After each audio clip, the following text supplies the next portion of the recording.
অদম্য ইচ্ছে শক্তি থাকলে সব বাধা কাটিয়ে লক্ষ্যে পৌঁছানো যায়।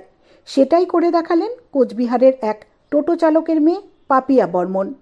আগামী 26শে জানুয়ারি দিল্লির লালকেল্লার সামনে কুচকাওয়াজে অংশ নেবেন কোচবিহার জেলার তুফানগঞ্জ 1 ব্লকের বিলসী গ্রামের টোটো চালক বিজয় বর্মনের মেয়ে। উত্তরবঙ্গ থেকে একমাত্র পাপিয়া সুযোগ পেয়েছেন। তাকেই দেখা যাবে প্রধানমন্ত্রী ও রাষ্ট্রপতির সামনে প্যারেডে পা মেলাতে। স্বভাবতই তার এই সাফল্যে উচ্ছ্বসিত পরিবার ও কলেজ কর্তৃপক্ষ সহ এলাকার বাসিন্দারা। জানা গিয়েছে পাপিয়ার বাবা, মা ও এক বোন রয়েছে। পাপিয়া বর্তমানে তুফানগঞ্জ কলেজের ইতিহাস বিভাগে 5ম সেমেস্টারে পড়াশুনো করছেন। কলেজে পড়াশোনার পাশাপাশি এনএসএস এর প্রশিক্ষণ নিয়েছেন। ছোট থেকেই তার ইচ্ছে ভারতীয় সেনাবাহিনীতে যোগ দেওয়ার। কলেজে পড়ার সময় থেকেই যোগ দেন এনএসএসে। প্যারেড, ক্যাম্প এসবের মধ্যেই দিন কাটে গ্রামের দরিদ্র পরিবারের এই মেয়ের। বর্তমানে দিল্লিতে প্রজাতন্ত্র দিবসে কুচকাওয়াজের জন্য প্রস্তুতি নিচ্ছেন তিনি। পাপিয়া বলেন, ছোট থেকেই আমার লক্ষ্য সেনাবাহিনীতে যোগ দেওয়ার।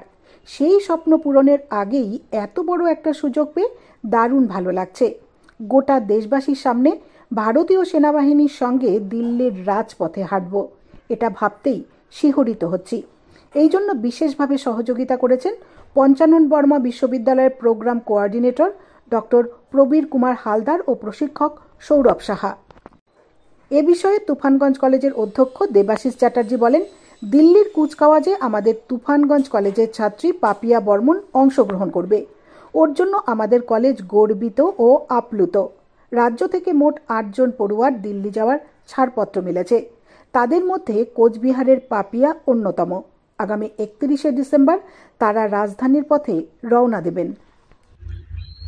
এটা অনেক দিনকার ইচ্ছা ছিল। টানা 2 বছর প্র্যাকটিস করে আমি এই জায়গাটা অর্জন করতে পেরেছি। তো খুবই ভালো লাগছে। এটা একটা স্বপ্নের বিষয়।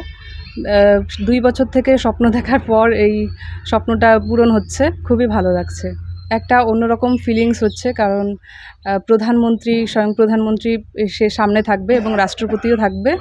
খুবই ভালো লাগছে, একটা শিহরিত ফিল হচ্ছে। আমাকে আমাদের সিনিয়র সৌরভ দাস সহযোগিতা করেছে এবং আমাদের প্রোগ্রাম অফিসার এবং আমাদের programme coordinator sir Prabir Kumar Haldar sir. আগামী দিনে আমার সেনাবাহিনীতে যোগদান করার ইচ্ছা এবং ছোটোবেলা থেকেই দেশ সেবায় নিযুক্ত হতে চাই। কারণ আমি গোটা উত্তরবঙ্গ থেকে আমি একা, এবং দক্ষিণবঙ্গের 7 জন আছে। মেয়ে আমরা 4 জন, ছেলে 4 জন। মোটামুটি 46 জন ছেলে মেয়েদের থেকে আমরা 8 জন সিলেক্ট হই। তারা খুবই খুশি। না, এটা তো খুবই আনন্দের বিষয়, খুব গর্বের সহিত যাবে। তো ভালো কথা, দেশের মানুষ দেখবে, আমাদের গ্রামের মানুষ জানবে, এটা তো খুবই ভালো জিনিস।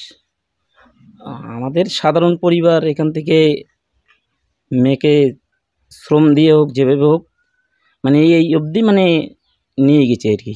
মানে পড়াশোনা একটু শিখেছি, এইটুকুই। আমি ওই যে কৃষিকাজ করি টুকটাক, এমনি টোটো চালাই।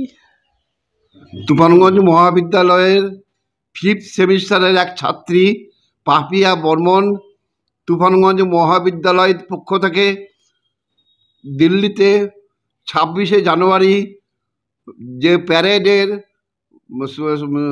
আয়োজন করা হয়েছে, সেখানে সে প্যারেড করার সুযোগ পেয়েছে। এতে করে তুফানগঞ্জ মহাবিদ্যালয়ের পক্ষ থেকে আমরা পাপিয়া বর্মনকে অজস্র ধন্যবাদ জানাই। তুফানগঞ্জ মহাবিদ্যালয় আপ্লুত এবং গর্বিত হয়েছে।